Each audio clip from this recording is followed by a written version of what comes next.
Good evening, class. Audible? వినిపిస్తుందా? Yes, right. Now today we'll be dealing with different aspects, right? I think majorly today is going to be physiography, and in that physiography we would deal with mountains, right? In the context of world as well as India. Then we would also deal with certain important plateau structures. Then we will also deal with certain important islands, because this year we see number of reasons for islands being questioned, and especially in that context one might be with respect to the Indian Ocean Naval Symposium, that Indian Ocean Naval Symposium which happened, that could be one reason. Or it might be in the context of conflict with respect to Maldives, right? That is another issue that can be seen. So islands become little important this year, and Lakshadweep to hai, right? Prime Minister Modi has visited that, so we'll have to look into that. Then we will look at international organizations, especially some of the basic dimensions of international organizations, especially with respect to SEO. We see the membership of SEO wanting to be expanded. Then in the context of BRICS, right? In the context of BRICS membership as well, we see something is to be expanded. So these basic things we would see.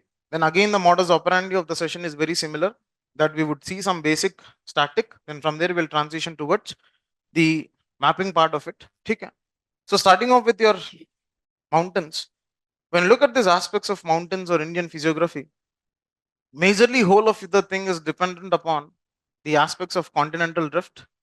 And we see these dimensions of continental drift would fundamentally talk about something called as plate tectonics. And we know that whole of your earth can be divided into either major plates, minor plates, and we also see one broader classification of any of these plates. We see that it can be either oceanic plate or continental plate.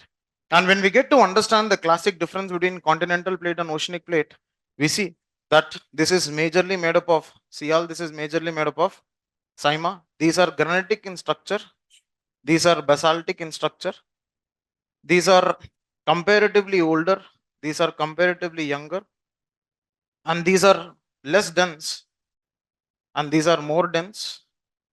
And we also see one more condition here, these are comparatively thicker, and these are comparatively thinner, right?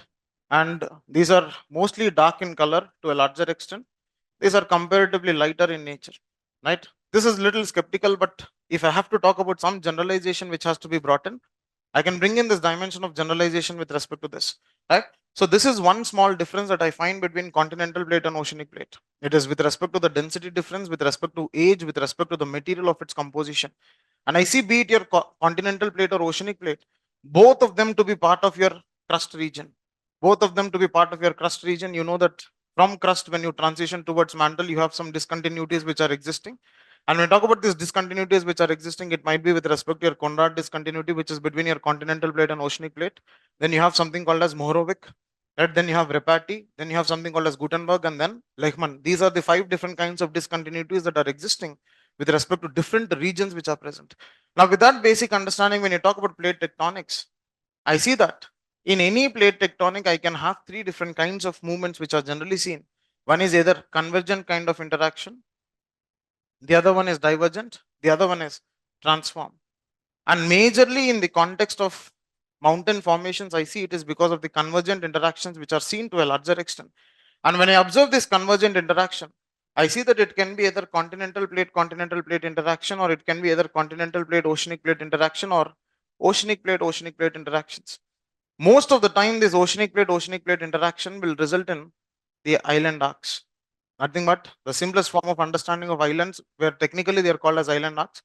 And when you look at this continental plate interaction, these majorly result in cold mountains. And when you look at this continental plate, oceanic plate interactions, these majorly result in subductions. These majorly result in subduction, and which will further result in subducted mountains. And the reason for subduction in this context is majorly because of the difference in the density that is existing between your continental plate and oceanic plate, right? So that is one small thing that you have to understand in the context of mountainous formations. And we know that any of your mountainous formations is fundamentally because it's more of an endogenic movement. It is more of an endogenic movement, that means which is happening within the earth surface. And when we observe these endogenic movements which are happening within the earth surface, And we know that these are part of your slow movements. And those movements which are slow in nature, they are fundamentally called as diastrophic movements. They are fundamentally called as diastrophic movements. And in this context of slow movements, in this context of diastrophic movements, I see there are two kinds of movements which generally happen. One is either epirogenic movement and the other one is orogenic movement. As part of this orogenic movement, which is a diastrophic movement in the context of your endogenic movements of the earth, we see that we have formation of mountains. And once we talk about this orogenic, we see the orogeny can happen because of folding process or faulting process, right? When you talk about your folding process, we see in this context of folding process, when the compressive forces are dominating, we have folding process. And when we have your either compressive forces or tensile forces, either the compressive forces or the tensile forces, interplay of tensile forces or compressive forces is what is resulting in faulting. If it is normal fault, I see that faulting is nothing but slipping of the systems which are existing, and in that context I see it is the tensive force which is dominated over compressive force. If it is a reverse fault, I see that the compressive force is dominating over your tensile force, right? So these are one small basic understanding that you need to remember when it comes to your mountainous structures. Now, with that basic understanding, let's look at some of the aspects of this. You see that there are different mountainous structures which are present across the world. Whatever I have listed here, they are some of the important ones, right? Starting with North American region, I see Rockies, Appalachian Mountains, then Sierra Nevada, right? I see that Rockies, Appalachian Mountains, Sierra Nevada. Here I see something called as cascading ranges. Here I see something called as cascading ranges, which are fundamentally existing in the context of North American region. Then when you look at the South American region, we see Andes. Andes happens to be the most continuous mountainous system. You look at its expanse that is existing here. And if you observe what is the reason for the formation of Andes, it is majorly subduction. Because we see here it is what is oceanic plate, here we have continental plate, and we know there is a subduction movement which keeps happening, because of which we have this Andes happening, right? Then when you come to African region, we see Atlas Mountains. This happens to be one of the PYQs. Atlas is where? Atlas is where? Northwestern region of Africa. Then we have Drakensberg somewhere in the southeastern region, right? Then when you look at the upper aspects, we see Alps. You please understand, Alps are present in Europe as well as the New Zealand region. We see Alps being present in Europe as well as New Zealand region. Then from there you talk about Caucasus Mountain, Ural Mountain. Then from there we'll slowly start entering into the Asian part. That is, we see Tensha, Atlas Mountains, Karakoram, Himalayan, Hind Kush, right? And we have here those Ghats. And those part of those Ghats are what? Especially your Western Ghats and Eastern Ghats. And what is the classic difference that you see between Western Ghats and Eastern Ghats? We see that in the context of Western Ghats, this is spread across how many states? 5 or 6 states. It is spread across 6 states. When you look at Eastern Ghats, it is spread across 4 states. And we see when we talk about Western Ghats, the meeting point of Eastern Ghat and Western Ghat is seen in which region? In the regions of Tamil Nadu. In the regions of Tamil Nadu, somewhere near your Nilgiri regions, right? Especially if you talk about that, there is one particular elephant reserve called as Sigur Elephant Reserve, where you see the convergence of both of them. Then you know that these are submergent in nature, whereas these are emergent in nature. Eastern coast and western coast difference. And when you look at the height difference, you see that these are comparatively higher than these. These are comparatively higher than this. When you talk about the highest peak in the context of Western Ghats, what is the highest peak? Annai Modi is the highest peak. And when you talk about Eastern Ghats, it is Aramakonda. Aramakonda happens to be the highest in the context of Eastern Ghats. You have your Mahendragiri, you have your Zindagada, you have different kinds of peaks which are present in the context of Eastern Ghats, right? So this is what is one basic difference that you need to understand. And when you look at the Australian region, you see we have something called as Great Dividing Range. We have something called as Great Dividing Range, happens to be one of the important ranges which are present. Now, once you understand this basics, then entering into the Indian part, especially in the central India, we see different ranges are present. Now, among this, please remember, we see that Sahyadris are part of your Western Ghats, and these are majorly Western Ghats in the regions of Maharashtra.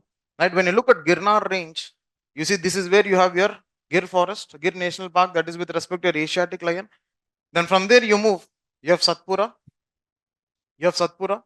then Vindhyan range. That is where we have your Rift Valley being formed, right? Vindhya and Satpura. Then slowly you move Kaimur ranges.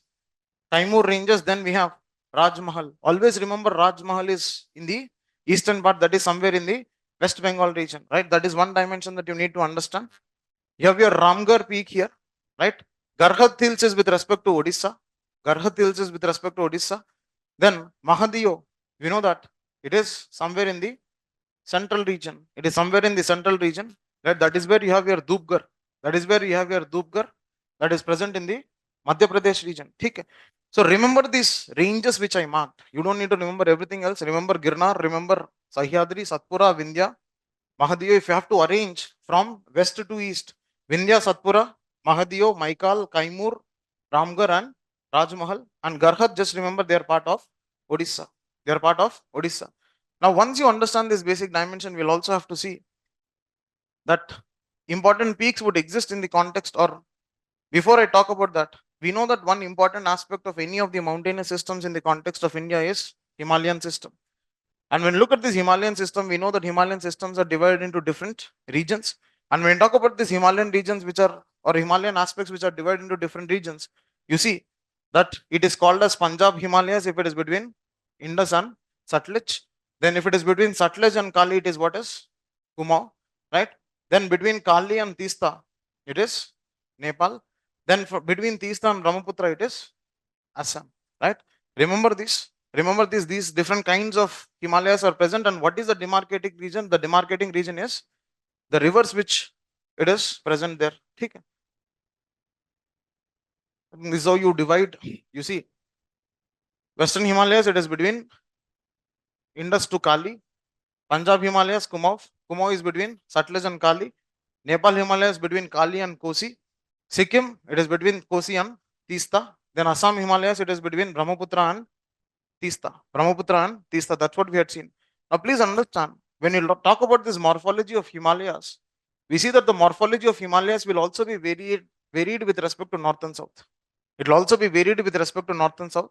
And when you talk about this variation in the context of north and south, what do you commonly see, or what is the fundamental difference between north and south Himalayan systems? We see that in the context of northern and southern Himalayan systems, one particular variation is the northern Himalayas are comparatively gentle slope or steep slope. Which is more steep?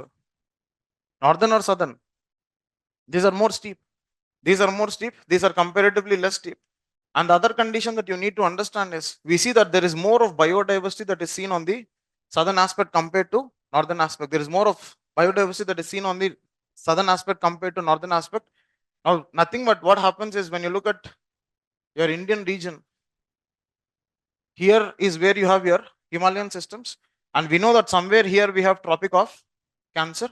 And we get to understand that the movement of the sun is restricted from equator to Tropic of Cancer. And we know if the sun, the maximum position the sun can reach in the northern hemisphere is Tropic of Cancer. And from here we see the incident radiations to be present on the southern side. The other part is northern side. Because of these incident radiation which are seen with respect to your solar insolations, we see that there is greater amount of aspect which is present. There is greater amount of biodiversity which is seen on the southern side compared to northern side, right? So this is one dimension that you need to understand here, right? Once you understand this, we'll have to look into the northeastern systems because these are what are called as Purvanchal. These are what are called as Purvanchal, and you also need to understand. We see the northeastern to have the convergence of two kinds of physiographic phenomena. One kind of physiographic phenomena is Himalayan system, which is Purvanchal. The another kind of another kind of physiographic feature which is converging in the northeast.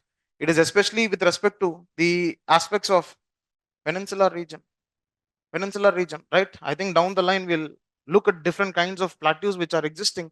And in that we see Shillong Plateau is an extension of peninsular region, right? So that is one understanding. Now in this we see GKJ, that is Garo, Kasi, Jaintia, GKJ 1. And we know that Chirapunji, which is Mausindam, which happens to be the wettest place, is present in Kasi Hills. Now from here we see Mikir Hills somewhere in Assam. Then look at these ranges from west to east. Dafla, Miri, Abor, Mishmi, right?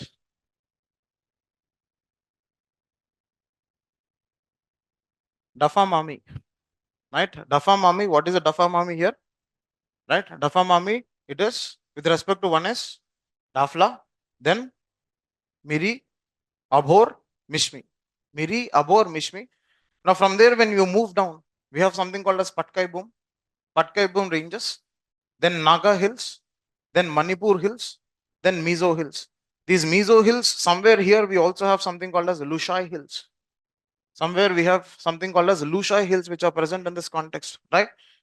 So if you have to arrange Patkai Boom, Naga, Manipur, Mizo, and is also Lushai, and you call them as what? You call them as Blue Mountains. You call them as Blue Mountains, right?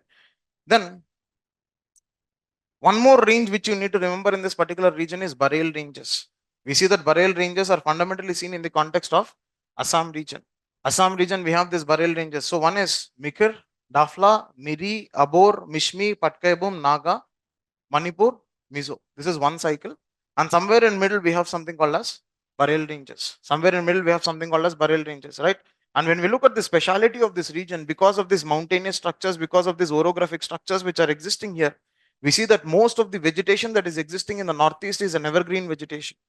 When you look at your Indian State of Forest Report considerations, we see that these regions are known to have highest forest density, especially the regions of Mizoram, the regions of Arunachal Pradesh.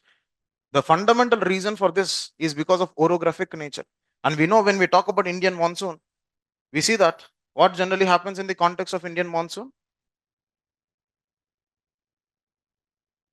What do you see? We see that the Bay of Bengal branch, it is going to enter India from northeast. When it is entering from the northeast, what happens here? We have so many orographic structures which are present, and because of which it would result in orographic precipitation. And when we have this orographic precipitation to be of large incidence, most of them are going to be evergreen forest. That is for the reason of what? It has more than 200 centimeters of rainfall, right? That is what is one basic thing that you need to understand here. Next,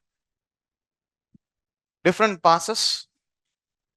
આજકાલ we see a lot of tunnels being built, right? We see a lot of tunnels, we see a lot of activity which is being taken by BRO, Border Road Organization. Let's look at those passes. One pass that you need to remember is with respect to Budzail Pass, then Kardungla Pass, then Jojila Pass, right? One is Burjail, the other one is Kardungla, the other one is Jojila, then Banhilal Pass, right? Then these are majorly in the regions of Jammu and Kashmir. Then when we move to Himachal Pradesh, there we have something called as Rohtang Pass and Shipkila. There we have something called as Rohtang Pass and Shipkila, right? Now the maximum kind of questioning that you can get is not arrange them from north to south. It is the state and the pass. It is the state and the pass. That is what is the maximum question that you can get. You don't get anything with respect to arranging from west to east or east to west, right? So Rohtang Pass and Shipkila Pass in the context of Himachal Pradesh. Then when you look at Uttarakhand, we have something called as Mana Pass, Niti Pass, Lipulek. We have Mana Pass, Niti Pass, and Lipulek. Then when we move to Sikkim, region, we have something called as Natula Pass and Jelepla. Natula and Jelepla with respect to Sikkim. Then when we move to Arunachal Pradesh, here we have something called as Bumla, Bomdila, Dihang, Difu. Right? Dihang, Difu, Bumla, Bomdila, these are present in Arunachal Pradesh. Natula and Jelepla in Sikkim. Lipulek, Niti Pass, Mana Pass, they are present in Uttarakhand. Then Shipkila and Rohtang Pass in Himachal Pradesh. Then in the context of Jammu and Kashmir, these Kardungla, Zojila, Burzail, Banhilal, and one more which is very important is Baralachala, right? So these are different passes which are important in this context, right? Now, once you have to understand, these passes are not only restricted to Himalayan region, but these are also present in the peninsular region. What is a pass? It's a gap between two different landforms. Which has a narrow passage that is existing. Now, in the context of peninsular region, one is Goram Ghat that you need to remember. Apart from Goram Ghat, you also are supposed to remember Bhor Ghat. One is Goram Ghat, Bhor Ghat, then Pal Ghat, right? So Goram Ghat, Bhor Ghat, and Pal Ghat, right? Somewhere in middle we will also have Thalghat. Somewhere in middle we'll also have Thalghat, right? Remember that? Goram, sorry, Thalghat is above Borghat. Sorry, Borghat. Here we have Thalghat, right? Thalghat is above Borghat. In ledu. Tala, body, padalu. Tala is what? Tal. Body, bore, padalu, pal. Right? That's how we remember. And we have Goram Ghat. Okay. So this is one dimension that you need to understand here. Next, we are moving into the plateau structures. When you look at plateau structures, when you look at what is the geophysical phenomena that is fundamentally existing in the context of plateau structures, we see that most of the times plateau structures are either formed because of erosive activity. It is formed either of erosive activity because when a mountainous structure gets eroded, it results in formation of a plateau structure. Or not only that, we also see something called as there is a phenomenon of thermal expansion. There's a phenomenon of thermal expansion where you see, you know, that when you look at the interiors of the earth, when you look at the interiors of the earth, we see that there is something called as crust, there is something called as mantle, there is something called as core. And here we have one fluid region called as asthenosphere. And this asthenosphere as a region which is existing here, you see that necessary expansion and contractionary activities which happens because of this temperature. And when you have this expansionary and contractionary activities which are happening because of this temperature, what do you find? You find that sometimes it would result in the formation of plateau structures, right? So this is one small understanding that you need to have in the context of plateau structures. Now remember, one plateau structure that you need to remember definitely for this year is Bavarian Plateau. Bavarian Plateau somewhere in the regions of Germany. Anatolian Plateau definitely in the context of Turkey, because last year we had earthquake in the context of Turkey. Then Ethiopian Plateau for the region that we had one particular place in news called Tigray. We had one particular place in news called as Tigray, and that Tigray belongs to your Ethiopian Plateau. Then you're supposed to remember Katanga Plateau because it is famous for copper. Katanga Plateau is famous for copper. One of the leading producers of copper are seen in the context of Katanga Plateau, right? Then you anyway know Mascarene, you will anyway remember because Indian monsoon we see, because one is ITCZ, the other one is Mascarene Highlands which are existing. So that will anyway exist, right? Then Potwar Plateau in these regions of the Afghanistan, that particular region. Then anyway, Patagonian Plateau and Snake Plateau. That is Columbia Snake Plateau. Where is it present? Columbia Snake Plateau is present somewhere in North American region. Somewhere it is present in North American region. Now you will also have similar plateau structures which are seen in the context of India as well. Now when you look at India, what do you commonly observe in the context of India? For example, in 2016, we had a particular question in the context of plateau structures of India. Now when you look at this plateau structures, one is Marwar or Mewar Plateau somewhere present in your Rajasthan region. Then Malwa Plateau somewhere present in your Madhya Pradesh region. Then Bundelkhand somewhere in your UP. Then Bhagelkhand, right? Bundelkhand, Bhagelkhand. Somewhere towards the west is Malwa, the westernmost is Mewar, right? Then Hazaribagh Plateau. Your Hazaribagh Plateau is fundamentally known for most of your metallic resources which are existing. Then Chota Nagpur Plateau, which is known for your tribal densities and tribal populations which are present, right? Then Ranchi Plateau. Then towards this particular is your Meghalayan Plateau. This particular red color thing which I'm marking, it is Meghalayan Plateau, or it is also Shillong Plateau. It is Meghalayan Plateau or Shillong Plateau. Then from there, you know that Deccan Plateau is existing. And we see one fundamental aspect of Deccan Plateau is what it is: volcanic in nature. It is volcanic in nature. And not only that it is volcanic in nature, you would see that this volcanic activity which is resulting in the deposition of this is fundamentally because of reunion hotspot. Is fundamentally because of reunion hotspot. Because you would see that when the Indian plate was moving, there was a constant eruptive activity which was going on from your reunion hotspot. And when you find this Indian plate was moving, the necessary depositions happened over this peninsular region. It turned into what? Deccan Plateau. And when you look at the characteristic feature of the Deccan Plateau, you see that it has been inclined from northwest to southeast. And because of the inclination that is seen in the context of Deccan Plateau, what do we see? We see that most of the rivers which are moving in the peninsular region are east moving rivers. Most of them are moving in east, so they are considered to be east moving rivers, right? Then we see Karnataka Plateau. All of these are part of Deccan Plateau. And understand that Deccan Plateau extends up to Meghalayan plateau or Shillong plateau. That is what is one thing that you need to understand here, right? Now next,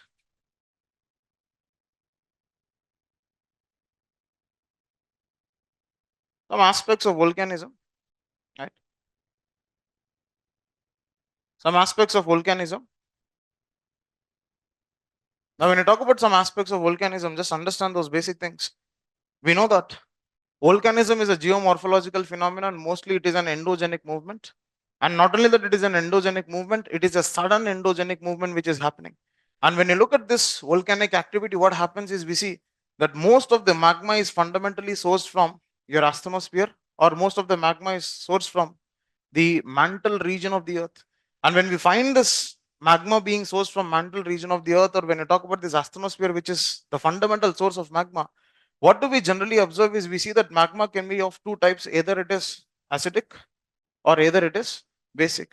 The fundamental aspect that you see with respect to your acidic lava and basic lava, what kind of characteristic feature difference that are seen?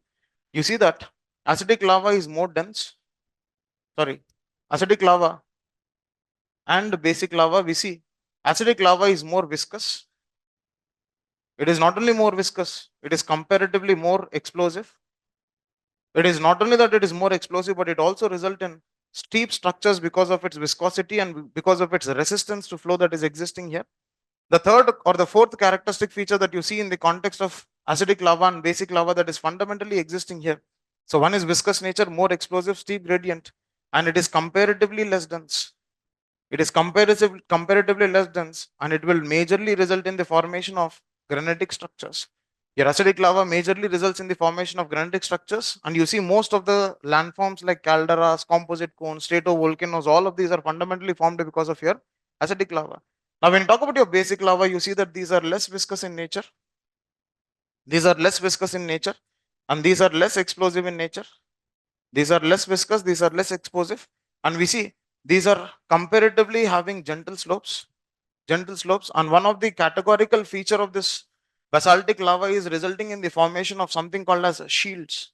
It will result in the formation of something called as shields. And when you talk about this basaltic lava, you see one of the greatest shields that are existing in the on the earth's surface is the African shield, especially the East African shield, which is existing. It happens to be one of the greatest shields which are present, and that is resultant of what? Basic lava. And we see these are basaltic in nature. Your basic lava is basaltic in nature, whereas when you talk about acidic lava, it is more granitic in nature, and it is observed this is more dense. This is more dense. The reason of the density variation with respect to the acidic lava and basic lava is fundamentally because of the dimensions of the time it is taking for it to cool. You generally see when it is more viscous, it is going to have less, it is going to take more time to cool. And when it is going to take more time to cool, we have the time to rearrange the systems. And when you have this time to rearrange the systems, it is comparatively less dense because it is more crystalline in nature. It is more crystalline in nature. That means these result in formation of crystalline structures. But whereas when you look at your basaltic lava, this results in formation of amorphous structures. Amorphous structures, right? So this is what is one basic thing that you need to understand in the context of volcanoes. And you see that volcanoes can be divided with respect to either they are active volcanoes, extinct volcanoes, dormant volcanoes, right? Active volcanoes are which you see the activity is going on. Dormant volcanoes, there is a periodic difference or there is a periodic variation that is seen with respect to its explosion. And when I talk about your extinct volcanoes, once upon a time they were, but now they are no more, right? So that is what is one basic understanding. And in that, let's look at some of the important volcanoes which are existing here. One thing that you see in the context of Indonesian region, recently we have been seeing in the Indonesian region, we talk about something called as Mount Merapi. We have something called as Mount Merapi, which happens to be exploding on a repeated basis in the recent past, right? That is from Indonesia. And next, Mount Krakatau, right? Mount Krakatau and Mount Sinabang. Mount Sinabang and Mount Krakatau, these two happens to be part of your Indonesian region. Then we also see that Mount Etna, Mount Etna, Mount Vesuvius, Mount Etna, Mount Vesuvius, and Mount Stromboli. Stromboli, right? These happen to be again some of the important volcanoes which are seen, right? Then we also see in the context, anyway, we have Barren Island which is present, and Barren Island is with respect to is it active volcano or dormant or extinct? The active volcano, because we had the last explosion of Barren Island happening when? 2017. When it happened in 2017, we had a question in 2018. And one of the statements of that particular question was what? One of the statements of that particular question was, I think the third statement of it was, the last time it exploded was in 1991. Right? That was one of the statements that was seen with respect to that particular question, which is wrong. Actually, it had exploded when? 2017. Okay. Next. We get into islands. When you talk about your islands, we see that islands can be formed because of volcanic activity. Islands can be formed because of your seamounts and geode structures, or islands can be formed because of depositions, that is sedimentary deposition. For example, Sagar Island in the context of India, right? Sagar Island in the context of India, or Kachativo Island in the context of India, right? All of these are what? Majorly they're because of these depositions of the sediment. And you also see the islands can also be formed because of your coral structures. They can also be formed because of your coral structures, and especially one of them is Lakshadweep. One of them is Lakshadweep, right? So your volcanic, and they can also be formed because of your tectonic activity, where we see it is oceanic plate interaction that we have, and because of which we see this happening, right? Now, majorly you see the mountainous ranges can also be extended in the form of islands, and one classic example of this is Andaman and Nicobar. You see that Andaman and Nicobar is fundamentally an extension of Arakan Yuma Mountains. Andaman and Nicobar is fundamentally an extension of Arakan Yuma Mountains, which is existing there. Right now, with that basic thing, let's look at some of the important islands which are present. Now, one particular island that we have to definitely see is Andaman and Nicobar. Right, Andaman and Nicobar. Kuril Islands. Kuril Islands, that is fundamentally seen as a conflict between Japan and Russia, right? Kuril Islands, right? Then we also have Taiwan is anyway island, right? Then Luzon state, Luzon state, right? Yesterday we were discussing about different states, state of Malacca, then from there state of Sunda, then Lombok, then Makassar, right? So Luzon state. Then we know in Indonesia, we have some islands where we have a separate map for it, because we are mostly confused in the context of Indonesia. Where is Sumatra? Where is Java? Where is Borneo? Those understandings, right? And we know Maldives, right? Unnecessary attention. Then Lakshadweep. With respect to Indian Oceans, again, we have one more map which is present. But remember, Saint Helena, it is with respect to this. Then Canary Islands, Cape Verde Islands. What is the speciality of this Cape Verde? Why was in news? It was declared malaria free. It was declared malaria free. It was one of those African islands which was declared malaria free, right? Then we have something called as Jamaica, which is present here.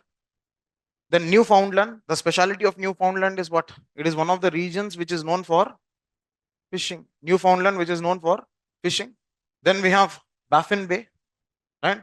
Ellesmere, right? We have one more island which is Ellesmere, which is very, very important for us to understand in this context, right? Aleutian Islands, yesterday I was referring to these Aleutian Islands when I was discussing international dateline. When I was discussing international dateline, I was referring to Aleutian Islands, right? So these are some of the islands which you need to remember. Now, please understand, it is humanly impossible for us to remember everything. That is the reason why we are getting very selective in the context of remember this, right? Remembering this. Now, once you understand this is one list which has given you the 10 most important islands in the context of the world. So you can refer to that. Baffin Island, Ellesmere, Greenland, Sumatra, Borneo, New Guinea, all of this. Okay. Next. These are some of the islands which are seen in the context of Indian Ocean. Now, the reason for this is north to south arrangement or east to west arrangement. We see Maldives, right? Then we have Seychelles. Then Assumption Island is supposed to be part of Seychelles, right? Then Diego Garcia. Then Agalega Islands is supposed to be part of your Mauritius. Agalega is supposed to be part of Mauritius. Then you have Madagascar. And anyway, you know that here you have Lakshadweep. What is dividing between Lakshadweep and Maldives? 8-degree channel. 8-degree channel. 9-degree channel is what? Minicoy and Lakshadweep, right? Minicoy and Lakshadweep, that is what is 9-degree channel. 8-degree channel is between Lakshadweep and Maldives. 10-degree channel, Andaman and Nicobar. Right? So that is one small thing that you need to understand. Okay. Next. Of the same thing on some more additional islands are given in the context of Indian Ocean. Maldives, Lakshadweep, Cocos Island, right? Cocos Island, Mauritius, Madagascar, Comoros, Seychelles, right? I'm repeating again: Lakshadweep, Maldives, Seychelles, Comoros, Cocos, Mauritius, and Madagascar, right? These are some of the islands which you need to remember, and one more, Socotra, Socotra Island. So one is Socotra, Lakshadweep, Maldives, Seychelles, Comoros, Madagascar, Mauritius, and Cocos, right? So these are some of the islands which you need to remember in the context of Indian Ocean. Okay. Next, Lakshadweep. Now most of the Lakshadweep islands are what, my dear? They are coral islands, right? They are majorly coral islands. And which is the largest island here? Which is the largest island? Androt. Androt happens to be the largest island. Right? What is the capital here? Right? Kavarati is the capital. Androt is the largest island which is existing. And what is 9-degree channel? It is separating Minicoy and the other aspects of Lakshadweep. And what is 8-degree? It is between Maldives and Lakshadweep. Right? You don't need to know much of the specifics. Just understand that it is majorly what? Coral reef structures. It is majorly coral reef structures. Do we have any other reason for the formation of Lakshadweep apart from coral reefs? Volcanoes. Sedimentation. Sedimentation. So one reason for the formation of Lakshadweep is sedimentation. The other is the coral structures. The other is coral structures, right? All of these are going to be some of the important aspects that you need to remember in the Lakshadweep. Next, Andaman and Nicobar.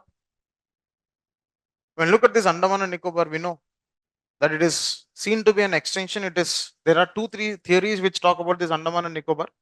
One particular theory in the context of Andaman and Nicobar is with respect to it being volcanic in nature, one aspect. Or the second dimension that you see in this context is not only volcanic in nature, but also it is an extension of Arcanyoma mountains, right? So that is one thing. Now in this, now see here, it is NMS. First one is NMS, that is Northern Andaman, Middle Andaman, and South Andaman, right? Now you see the northernmost part of this Northern Andaman that is present is Cocos Channel, right? Cocos Channel. Then when you look at this Duncan Passage is the one which is differentiating between Great Andaman and Little Andaman. That Duncan Passage is the one which is differentiating between Great Andaman and Little Andaman that is present. Now when you talk about this 10-degree channel, we see the 10-degree channel is differentiating between Andaman and Nicobar. Andaman and Nicobar. And when you look at this Nicobar Islands, it is CLG. What is CLG? Car Nicobar, Little Nicobar, and Great Nicobar. Car Nicobar, Little Nicobar, and Great Nicobar. When you look at this Car Nicobar and Little Nicobar, Car Nicobar and Little Nicobar is differentiated by Sombero Channel. Right? Sombero Channel. Right? SOMBRER. BREORO, right? Sombero Channel, that is with respect to your Car Nicobar and Little Nicobar. And when you move further, we have Great Nicobar, and the southernmost point is Indira Point. Southernmost point is Indira Point, and there we have something called as Great Channel. There we have something called as Great Channel. So if you have to look at this Cocos Channel, then Duncan Passage, right? Cocos Channel, then Duncan Passage, then 10-degree channel, then we have Sombero, then what is the last one? Great Channel. Great Channel.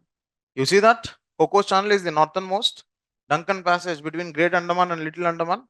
10 degrees is between Andaman and Nicobar.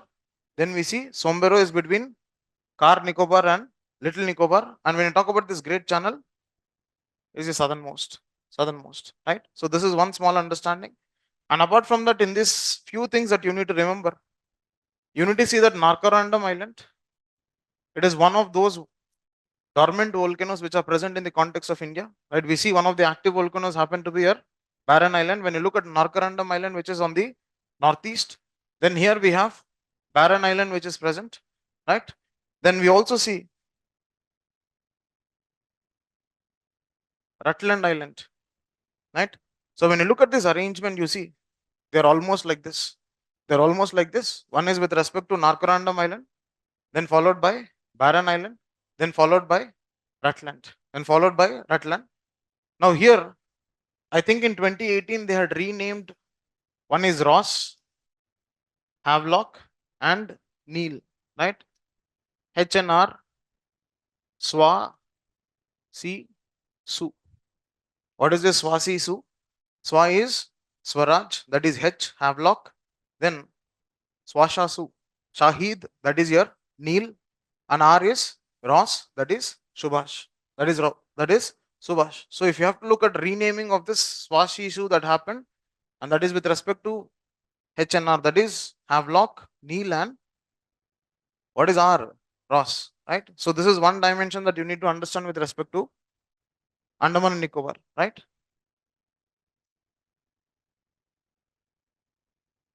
Some aspects of Indonesia. Now in this you don't need to remember everything, just remember Malaysia, then Sumatra, then Java, Bali, and Borneo. Please be clear with its position, where is it present. If you're clear with its position, that is Malaysia, Sumatra, Java, Bali, and Borneo. Because generally what happens is we see there's a confusion. And if you remember, I think in 2018 or 2017, there was one question. Which of the following islands are closer to Andaman and Nicobar? It is Sumatra. It is Sumatra, which is happens to be the closer one to the Andaman and Nicobar, right? So this is one thing that you need to understand. Okay. Next.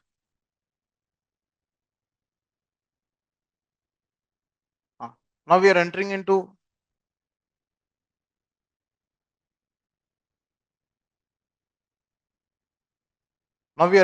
places in news, right? We had seen some, I would not say places in news, I would say regions in news. You know that Israel Palestine, the 6-day war, 1946, Abraham Accords, right? All of this, they are going on. And in that, some regions of conflict, one is Gaza Strip.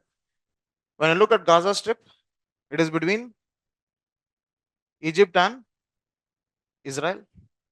And one aspect that you also have to see is Sinai Peninsula. Sinai Peninsula is Egypt, right? Then when you look at West Bank, it is between Jordan and Israel. Where is your Dead Sea? Dead Sea is between Israel and Jordan, almost. And we are seeing that Jordan does not have any boundary with Mediterranean Sea. Then when we look at Golan Heights, it is between Syria and Israel. Remember these combinations, right? When you talk about Sinai Peninsula, it is with respect to Egypt. When you talk about Gaza, it is Egypt and Israel. When you talk about West Bank, it is Jordan and Israel. When you talk about Dead Sea, it is Israel and Jordan. And when you talk about Golan Heights, it is Syria and Israel, right? Next.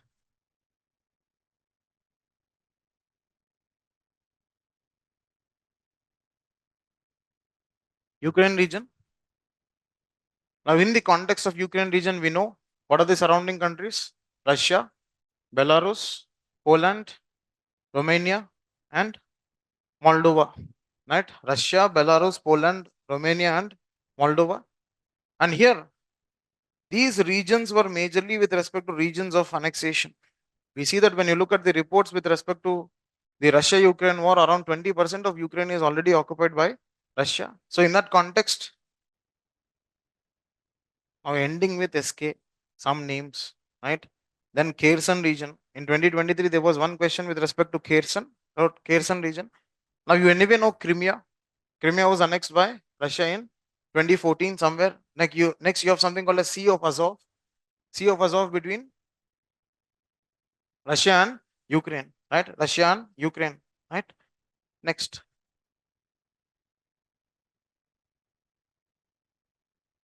Now what are the bordering countries for Russia? Sorry, for Israel. Bordering countries for Russia, Israel. Egypt, Jordan, Syria, Lebanon. Yes. Are we having Lebanon? Right. So remember these bordering countries. Do we have any border with Saudi? Do you have any border with Saudi? No border with Saudi. Remember that. No border with Saudi with respect to Israel. Just remember that exception. Right. Next. The Central Asian region. Central Asian region, because in 22 we had a policy in Central Asian policy. Right. That was the first Central Asian policy that India had come up with in 2022. Usko dekh lo. We see one particular sea that is present between Uzbekistan and Kazakhstan. Yes. Aral Sea. Aral Sea. 2018 wala question. Then in this, you see that what is the fundamental aspect of Central Asia? All of them are landlocked. All of them are landlocked. Now, one kind of question that you can get is majorly with respect to north to south arrangement of the capitals, right? Just write down those directly. North to south arrangement of capitals.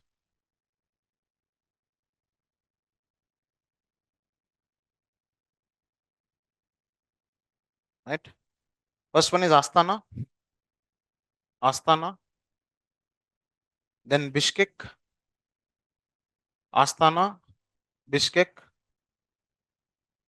Then Tashkent. Tashkent.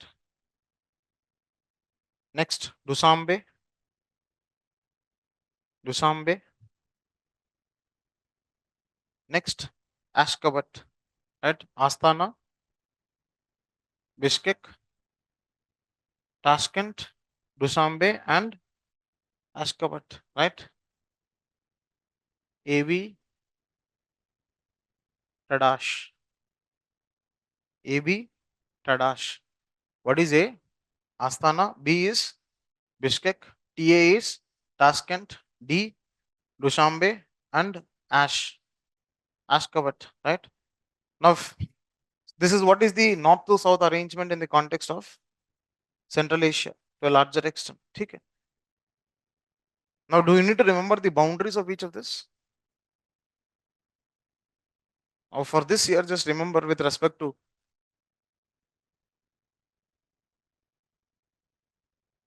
Kyrgyzstan. With respect to Kyrgyzstan, what are the boundaries? China, Kazakhstan, Tajikistan, and Uzbekistan. Right? Remember, no Pakistan. There is no Pakistan, right? And there is no Turkmenistan. There is no Turkmenistan. There is no Pakistan. In that context, that is here. Which all countries are there? China, Kazakhstan, Uzbekistan, Tajikistan. Only 4. No Turkmenistan and no Pakistan. Just remember this much in case if they want to play around with the options, they would maximum give you either Pakistan or Turkmenistan. And if you know that Turkmenistan, there is no boundary, it is fine, right? Now, whenever they are questioning you in with respect to UPSC, definitely they would give you an option which is very weird. They would not play around with the close options. They would give you an option which is very weird. If you're able to eliminate that particular statement, I think you'll be able to arrive at the answer. Okay. Next, Central Asian region, sorry, West Asia. Now, when you look at West Asia,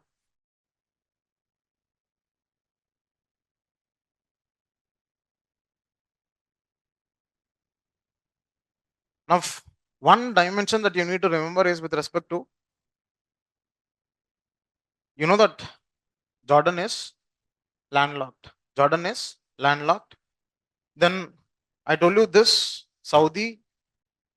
Then with respect to Kuwait, then Oman, Bahrain, Qatar, Iraq, Iran. They were part of what? They were part of Persian Gulf. They were part of Persian Gulf, right? Now just remember this small countries. One is Cyprus, the other one is Lebanon, the other one is Israel. Now Lebanon was the boundary of Israel or not? Yes. Saudi? No, it was not the boundary, right? Now one more thing that you need to remember, apart from Jordan, Armenia is also a landlocked country. Apart from Jordan, Armenia is also a landlocked country that is present, right? So you see, Armenia and Azerbaijan. Armenia and Azerbaijan. And what was the conflict region there? The conflict region was Nagorno-Karabakh, right? Spelling me istamaya. Nagorno-Karabakh. That is what is the conflict region between Armenia and Azerbaijan, right? Now, if you have to look at the boundaries of Azerbaijan, now, is it having a border with Afghanistan? Is it having a border with Afghanistan? Yes, no. Definitely not. Definitely not. Why? In middle we have Caspian Sea, right? Azerbaijan happens to be one of the countries which is having a border with Caspian Sea. What was the mnemonic that we had seen? Tariq. Tariq, right? Now coming into organizations.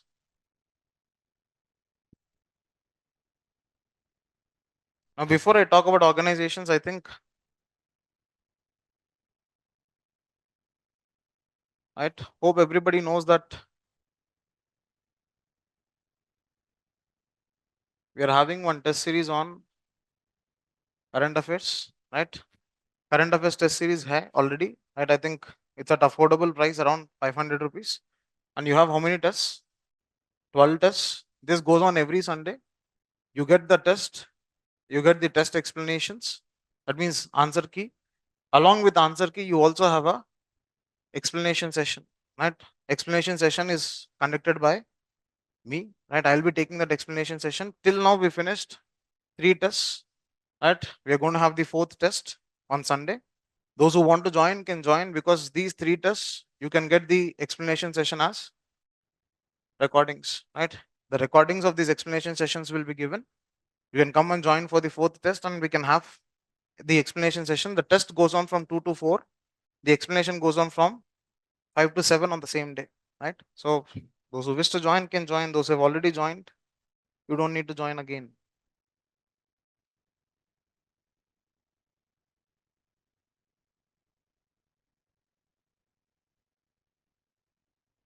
And one more thing, I think yesterday I had already told you that all of these will be shared where? I told you there is one Telegram channel called Mastering Answer. Type everything in caps. In that, you will get MAA, right, as the profile picture there, right? You will not see my face there. Okay. You will have this MAA as the profile picture. Now, in that, you will get access to all of this, because some people were messaging me on this, right? You will directly get access there. Okay. Lele now say. Now, when look at BRICS, we see initially it was only BRIC. At somewhere in 2009, 2010, it became BRICS, right? Then now we see the expansion of this happening to a larger extent. And when you look at this expansion, that is, look at the new members. One was Saudi, then Egypt, then Iran, UAE, Ethiopia, and Argentina. Who are they? Saudi, Egypt, Iran, UAE, Ethiopia, and Argentina. Right?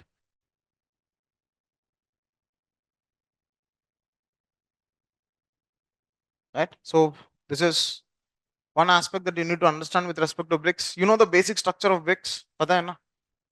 There is something called as CRA, which fundamentally looks into the reserve aspect of this. And not only that, we also have something called as BRICS Bank. We also have something called as BRICS Bank. And when you look at the establishment of BRICS Bank, it is Fortaleza Declaration.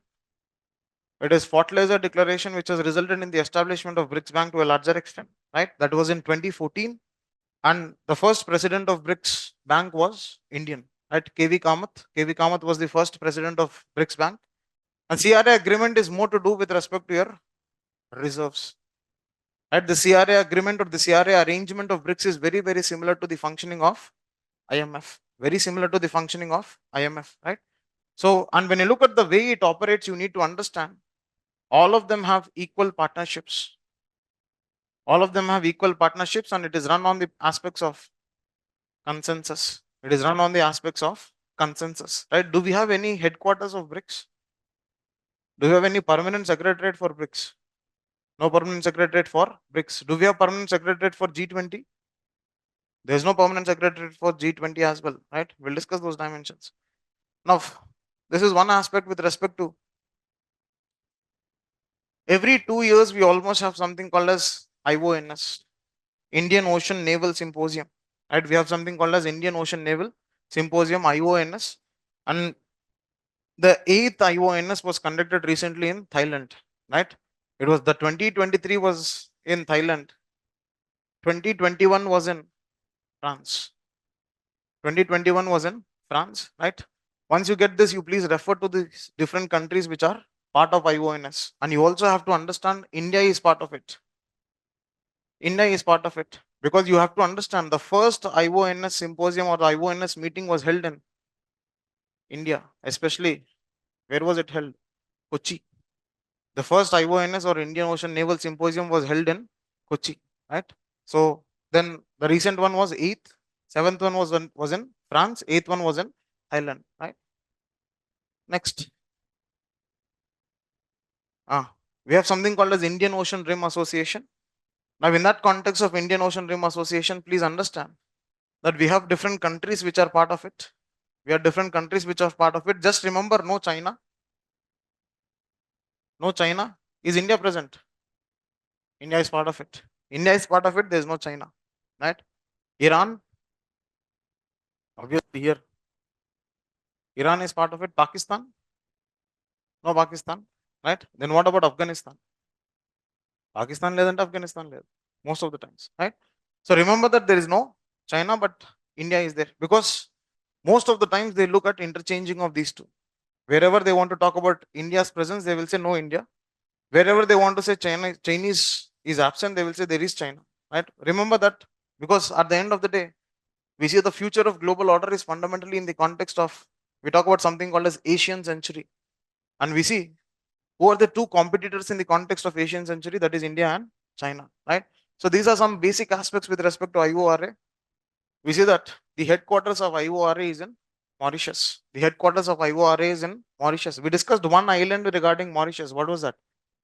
Agalega Island. Agalega Island. Yes. What was with respect to Seychelles? Assumption Island. With respect to Seychelles, it was Assumption Island. With respect to Agalega, it is Mauritius. And the headquarters is Mauritius, right? Next, BIMSTEC. BIMSTEC. Now, in BIMSTEC, how many countries we have? We have 6 or 7? 7. In SAARC? In SAARC, we have 8 countries. In SAARC, we have 8 countries, but in BIMSTEC, we have 7. When you look at the formation of BIMSTEC, it happened with respect to your Bangkok Declaration. It happened with the formation of Bangkok Declaration. And you need to understand, this also has a technical cooperation which is present. Not only an economic cooperation, but it also has a technical cooperation. Which all countries are there?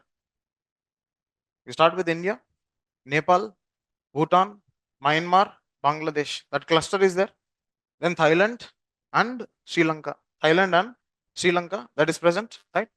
Now, apart from this, if you have to compare it with SAARC, in SAARC, what were the additional countries? We have Maldives, we have Pakistan, and we have Afghanistan. But there is no Thailand in SAARC. Are we having Thailand in SAARC? No Thailand in SAARC, right? No Thailand in SAARC. Apart from that, which all countries are there? India is there, Nepal, Bhutan, Bangladesh, Sri Lanka. This is SAARC. And there is no Thailand in this context, and there is no Myanmar. That means SAARC is what, my dear? SA. SA is what? South Asia. Your Myanmar and Thailand are part of Southeast Asia. They're part of Southeast Asia. So that is what is one basic difference that you need to remember, right? BIMSTEC, we have Myanmar and Thailand. In SAARC, we don't have Myanmar and Thailand, but we have Afghanistan, Pakistan, and Maldives, right? Maldives. All three of these countries have Islam as their dominance. All three of these countries have Islam as their dominance, right? So that is one commonality. If you want to remember, you can remember. G20. Right, 2020 we had direct question from G20. They asked which of the following countries or which of the following pairs are part of G20, which of the following pairs are not part of G20. That was seen in this context, right? So when I talk about this G20 countries, what all are there? India hai, Do we have China? Yes, right. China is there. Then do we have Russia? Obviously, right. Do we have South Africa? South Africa. Yes or no? US. If US is there, Canada will be there. Australia. Where's Australia? If Australia is there, we'll have New Zealand or not? Are we having New Zealand in this? That is one place where it fails. Generally, what happens is wherever we have US, we have Canada. Wherever we have Australia, we have New Zealand. Wherever there is Pakistan, there is no India. And wherever there is China, most of the times there is no India, except in one organization, that is WTO. Only in WTO you see India and China sitting on the same side of the table and debating upon, right? Because it is almost a debate of India. I mean, it's almost a debate of developed versus developing. When it's almost a debate of developed versus developing, in that context, you see this dimension. Okay. So this is with respect to US, New Zealand, right? One small dynamic that you need to remember. And sometimes, आजकल क्या चल रहा है, wherever we have Russia, we have China. And especially in the context of Russia-Ukraine war, we see a lot of support coming from China, right? Okay. So this is one dimension. That, do we have permanent secretariat? No. It is fundamentally dependent upon a rotating membership, right? And in this context, we have something called as Troika. We have something called as Troika with respect to G20. What do you understand? The previous president, the existing president, and the future president, right? These three in together, they're what are called as Troika, right? So that is one dimension that you need to understand. Okay. Next, SEO. SEO again, we have extended membership. The newly added members are India and Pakistan. The initial ones were what? China, Kazakhstan, Kyrgyzstan, Russia, Iran, Tajikistan, Uzbekistan. Now, instead of remembering all of this, just remember no Turkmenistan. No Turkmenistan, right? There's no Turkmenistan, but we have India, we have Pakistan. We have India, we have Pakistan, there's no Turkmenistan. Now, you don't need to remember observer status or all of this. Just remember the membership, right? When are we going to have SEO summit in India? Over, or are we going to have? Over. When was it over? 22, 23, 21, 20? Asian members. Now, in this Asian members, most of them are what matter? They are East Asia. They're East Asia. And one of the trade bloc of Asia, 2016 question was what? RCEP. Right? RCEP. Now, in that context, just see, move from this. Myanmar, Thailand, Cambodia, Vietnam, Laos. Right? That cluster is there. Now, then from there, you see Singapore and Malaysia. Singapore and Malaysia. Then we have Indonesia, Philippines and Brunei, right?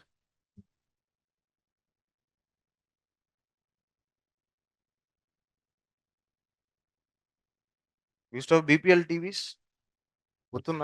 Right? They used to be like that dabba. Right? Those BPL TV mimics, right? जो भी 10 country है ना इसमें, they'll be there as part of this, right? Just observe those. ठीक है? So this is with respect to Asian membership. Next is Mekong Ganga. Mekong Ganga. Now in Mekong Ganga Council, just remember that there is India, but no China. But does your Mekong River flows through China? Yes, Mekong River flows through China, but in Mekong Ganga, we don't have China, but we have India, right? Which, how many countries are there? There are 6 countries, right? Limca TV. L is what? Laos. I is India. M is Myanmar. CA is Cambodia. T is what? Thailand. And V is what? Vietnam. Right? 6 countries, Limca TV, that is with respect to your Mekong Ganga Council. Do we have Bangladesh in that? No Bangladesh. Do we have China? No China. If you go back and refer to 2015 question paper, you would see that the examiner would have played on these two. Right? If you are able to eliminate China or if you're able to eliminate Bangladesh, you could arrive at the answer. Right? That was one consideration that they had done. Okay. So this is with respect to, I think we have finished it. Right? Tomorrow we will deal with in lay the heroes. Majorly it was factual and it was some aspects of concepts. Tomorrow we'll deal with minerals, drainage system, and some aspects of environment. I told you, especially the national parks of Northeast. Then not only national parks of Northeast, but we will also look into biosphere reserves, some tiger reserves which are important. Right? All of this will be dealt tomorrow. Right? We'll meet tomorrow. Thank you.